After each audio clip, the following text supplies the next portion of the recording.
दोस्तों, बहुत समय से आप लोगों के प्रश्न आ रहे हैं कि मुख्य द्वार पर जल छिड़कने का सही समय क्या होता है और सही विधि क्या होती है। किस समय हमें जल छिड़कना चाहिए और क्या मुख्य द्वार पर जल छिड़कने के लिए स्नान करना आवश्यक है या बिना स्नान किए भी मुख्य द्वार पर जल का छिड़काव किया जा सकता है।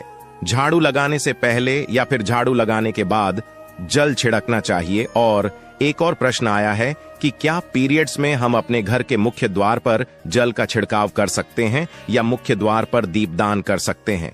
और जल से ही जुड़ा हुआ एक और प्रश्न है आपका कि मंदिर में जो प्रतिदिन हम एक लोटा जल रखते हैं, उस जल का हमें क्या करना चाहिए, किस प्रकार प्रयोग करना चाहिए। क्या हम उसे खाने में प्रयोग कर सकते हैं या फिर हम किसी पौधे में डाल सकते हैं। उस जल का उपयोग किस प्रकार से होना चाहिए। और कुछ लोगों का कहना यह है कि जब हम मुख्य द्वार पर जल छिड़कते हैं तो घर के अंदर की तरफ से जल छिड़कें या घर के बाहर की तरफ से जल का छिड़काव करें। इसके बारे में कई लोग शंका में हैं।